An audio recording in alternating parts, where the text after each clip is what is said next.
know that upcoming, we don't have him on the phone just yet, but we understand that we're going to be able to talk with somebody from the Liberty County Emergency Management. He should have some information for us there because that is where Fort Stewart is in Liberty County. So we're hoping to go to him in just a moment as soon as that technically gets connected right there. Oh, he's on the phone right now. Robert Bob Dodd. Mr. Bob, Mr. Dodd, can I call you Robert? Is that all right? All right. Yes, ma'am, that's fine. I'm so sorry. This is Jacksonville right now. I am so sorry for what you all are dealing with up there. Can you fill us in with what information you have that we might not know at this point?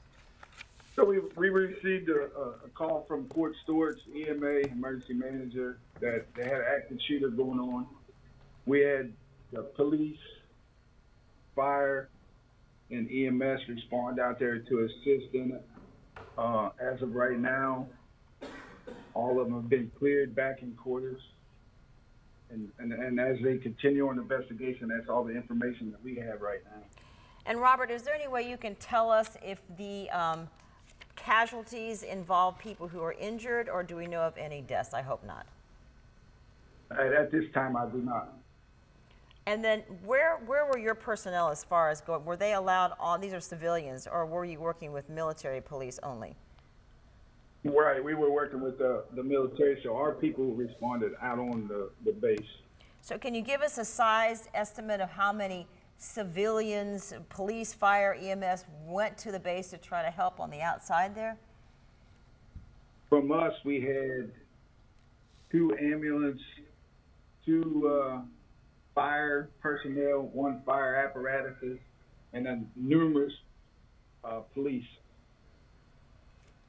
And so from what you've been able to tell, is the base in the clear now? Is the lockdown over? We understood that part of the base where this brigade training is, the ABCT area, was still on lockdown. Is that your understanding, or has that been lifted now?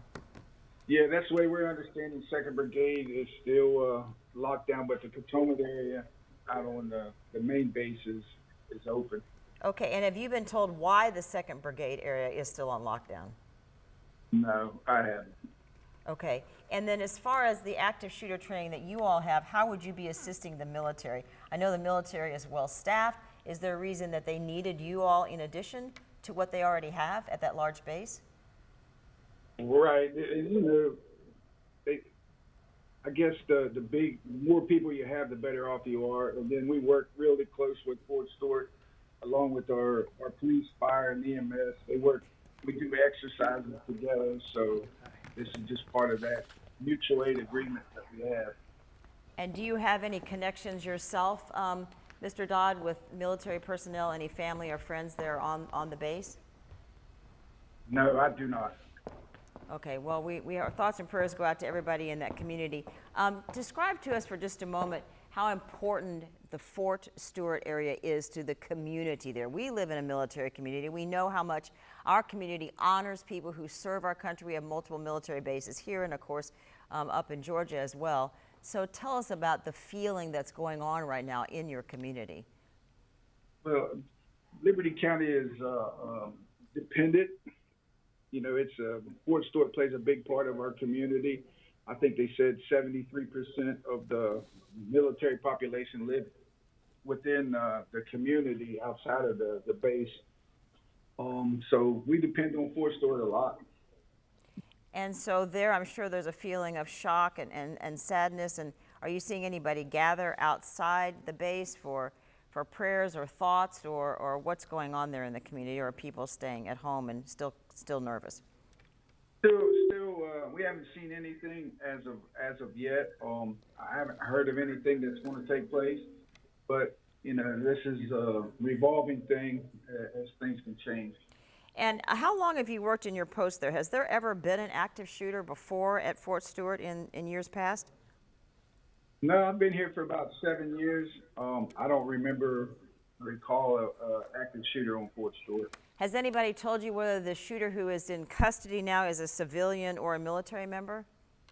I have not heard that information. Okay, so just to clarify what you said before, 73% of military population involved with Fort Stewart actually lives outside the base in the community. Is that correct? Did I understand that right?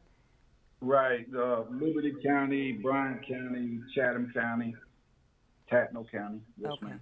Is there anything else you wanted to pass along to the military members in our community and the people who are just generally worried about this situation, Mr. Dodd? No, just keep Fort Stewart in your prayers, and we'll get through this, and we'll be a better Fort Stewart. Well, we appreciate your positive outlook there, and we're so sorry for what you're going through. You start out the day just a normal Wednesday, and then something like this happens, and everybody's heart sinks. So, Mr. Dodd, we appreciate your being on the phone with us. He's from the Liberty County Emergency Management System. He's the manager there, and so we appreciate all the information he's been able to give us the best that he can.